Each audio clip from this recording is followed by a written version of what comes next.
ইলাস্ট্রেটরে আজকে আমরা ফার্স্টে দেখব স্কেল টুল।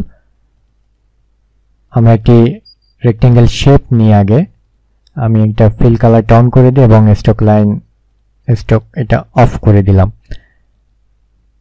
এটা কাজ কি আমি ফার্স্ট আপনাকে বুঝাই যে স্কেল, এই দেখুন আমি এই অ্যাঙ্কর পয়েন্টে ক্লিক করলাম, অটোমেটিক এটা ওয়াইড হাইট সব বাড়তেছে। বা আমি যদি মাউসের লেফট বাটন টেনে ধরে নিই, আমি যদি ডানে মাউস সরাই তাহলে এটা লং হচ্ছে এবং আমি যদি বামে সরাই তাহলে এটা শর্ট হচ্ছে এবং এটা উল্টো দিকেও চলে যাচ্ছে। ওকে, যাই হোক এটা দিয়ে আসলে পারফেক্ট ভাবে আপনি করতে পারবেন না, বা এইটা একটু পারফেক্ট করলে আপনি মনে করেন এই হাইটটা পারফেক্ট করলেন, এখন ওয়াইডটা হুট করে মাউস নড়া লাগলো আপনার এইদিকে বড় হয়ে গেল। ওকে, সো এটার জন্য এই স্কেলে আমরা এটার পর এই ডাইমেনশন বা এই সাইজটা চেঞ্জ করার জন্য বা এটা ঠিক করার জন্য আমরা জাস্ট এই বাউন্ডিং বক্স গুলো ইউজ করব। ওকে, এই অ্যাঙ্কর পয়েন্ট এগুলা ইউজ করব।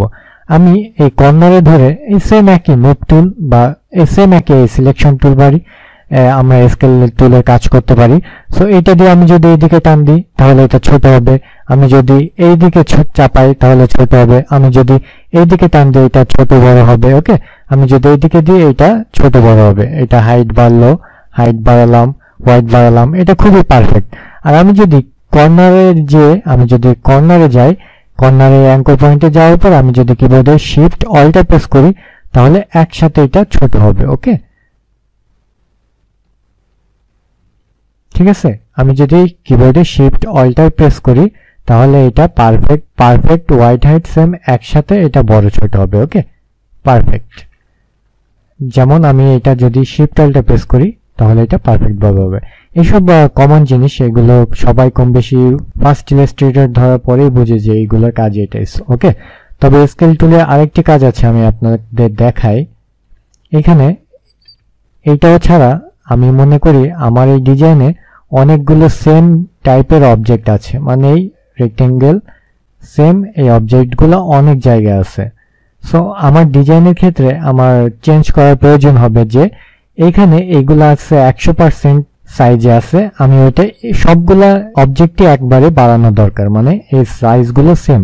আমি যদি এটা সাইজ বড় করি, এখন এইগুলো সেম সাইজ করতে গেলে আমার হয়তো এর উপরে তুলে এরপরে আমার সাইজটা ঠিক রাখতে হবে, অথবা এখানে চোখের আন্দাজে বা এখানে গাইডলাইনে এই যে রুলার আনলাম, এখানে গাইডলাইনতে আমার এটা ঠিক করতে হবে। তবে আমি যদি অবজেক্টগুলো সব মনে করি এটা সিলেক্ট করবে, এখানে কিবোর্ডে শিফট তারপরে মাউসের লেফট বাটনে ক্লিক করবে, এগুলো সিলেক্ট হবে। ওকে, আমি সব অবজেক্ট একসাথে সিলেক্ট করলাম। এখন এই যে স্কেল টুল, এই যে আমি সিলেক্ট করলাম, এখানে আমি ডবল ক্লিক করব। ওকে, আমি চাচ্ছি যে সব 100% হোক, তবে এটা 100%ই আছে। যাই হোক আমি এখানে 200% দিব। ওকে, এখন আমি প্রিভিউ দেই, এখন ওকে, এখন আপনি দেখেন এখানে কিন্তু সব 200%-এ আছে। ওকে, এখন আমি চাচ্ছি যে এই যে স্কেল টুলে যাব এবং ডবল ক্লিক করব, এখানে আমি চাচ্ছি 100%। সো 100% দিলে পূর্বের অবস্থায় চলে আসবে। আর এই টুলবারে আরেকটা কাজ আছে, আপনি এভাবেও করতে পারেন। এখানে আপনি ফিল কালার অফ করে দিয়ে আপনি স্টক লাইন অন করলেন। এখন এখানে দেখুন আমি স্কেল টুলে যাব, এখানে ডবল ক্লিক করব।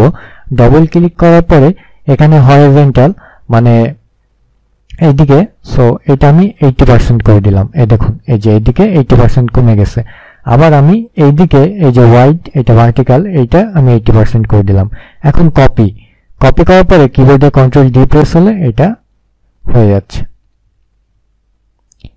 এটা আমরা দেখছিলাম এখানে পোলার গ্রিড টুল। সো সেম একইভাবে এই কাজগুলো করা যায়। ওকে, আপনার যদি লাগে তো আপনি এভাবে করতে পারেন, এটা স্কেল টুলের কাজ। ওকে, সো স্কেল টুলে আর তেমন কোনো কাজ নাই, মেইনলি হচ্ছে এই ছোট বড় করা। এটা আপনারা সবসময় অ্যাঙ্কর পয়েন্টে এটা করার চেষ্টা করবেন। ওকে, এটাই পারফেক্ট। যাই হোক, এরপর শেয়ার টুল। সো শেয়ার টুলে আমরা দেখি একটা আমরা শেপ নেই। এখন এই টুলবারে যে আইকন আছে ওইটা দেখলে বোঝা যাচ্ছে যে এটা অ্যাঙ্গেল হবে। সো আমি এটা সিলেক্ট করে জাস্ট আমি এটা মাউসের লেফট বাটন প্রেস করে আমি যদি এটা উপরে নিচে বা ডানে বামে করি তো দেখেন এটা ডাইমেনশন চেঞ্জ হচ্ছে বা এটা স্টাইল চেঞ্জ হচ্ছে ইচ্ছা মতন। আসলে এভাবে এই টুলের ব্যবহার তেমন একটা করা হয় না, এটা জাস্ট আছে, হয়তো বা কখনো কাজে লাগতে পারে। তবে এটা নরমালে আপনি এভাবে করতে পারেন, ডাইরেক্ট সিলেকশন টুল সিলেক্ট করে আপনি এই দিলেন এবং এই দিলেন, ওকে, কোনো ঝামেলা ছাড়া। কিন্তু ওই টুলবারটায় অনেক ঝামেলা করবে, আপনার পারফেক্ট ভাবে হবে না। যাই হোক, এটা হচ্ছে শেয়ার টুলের কাজ। আর এরপরে রিশেপ টুল। রিশেপ টুল হচ্ছে, আমি এখানে একটা স্টক লাইন নিলাম, এই যে স্টক লাইন, মনে করি এটা এখানে দেখুন, এটা রিশেপ বলতে কি বোঝা যাচ্ছে, এটা একটু আর্ক টাইপে আছে, মানে বাঁকা করা। বা এখান থেকে দেখুন আমি এই যে সিলেক্ট করলাম, সিলেক্ট করার পরে এইটা কিন্তু আমি টেনে বাঁকা করতে পারতেছি, আবার উপরে যাইতে পারতেছি। আমি চাচ্ছি যে এখানে আমি ক্লিক করলে একটা অ্যাঙ্কর পয়েন্ট অ্যাড হলো, এখান থেকেও আমি বাঁকা করতে পারবো। আবার এইটা আমি টপে দিয়ে দিই, এইটা আবার ডাউনে দিয়ে দিই, এভাবে বাঁকা করতে পারবো। আবার এখানে ক্লিক করে একটা অ্যাঙ্কর পয়েন্ট এনে আমি আবার এখান থেকেও এটা করতে পারবো, ওকে। তবে খুব ক্লোজে খুব একটা বেশি হবে না, এই যে এটা যেমন হচ্ছে, তবে এটা তেমন বেশি হবে না খুব ক্লোজে, ওকে। সো এটা হচ্ছে রিশেপ টুলের কাজ, ওকে। এখন আমরা একটা রেক্টেঙ্গেল শেপ নিয়ে এখানে ফিল কালার অন করে স্টক কালার অফ করে দিই।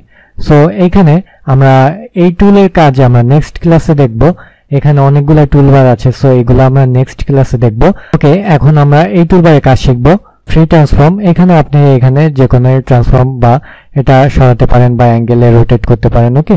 সো এটা খুবই সিম্পল। আর এখানে দেখুন, এখানে পার্সপেক্টিভ ডিস্টর্ট আছে। সো এইটার কাজ আমি বুঝাই। এখানে মনে করেন এখানে দুইটা অবজেক্ট আছে, যে পার্সপেক্টিভ অর্থাৎ সাইড ভিউ এমন বোঝায়। সো এখানে আপনি যদি পার্সপেক্টিভ ভিউতে ক্লিক করেন, এখানে দেখুন জাস্ট একটা অ্যাঙ্কর পয়েন্টে ক্লিক করে আপনি যদি এইদিকে নেন তাহলে এটা এদিকে যাবে, আবার এটা যদি টপে উঠান আবার এটা এদিকে যাবে। সো আমরা এইটা সিলেক্ট করলাম, এবার পার্সপেক্টিভ ডিস্টর্ট সিলেক্ট করে এইটাও ডাউনে দিয়ে দিলাম।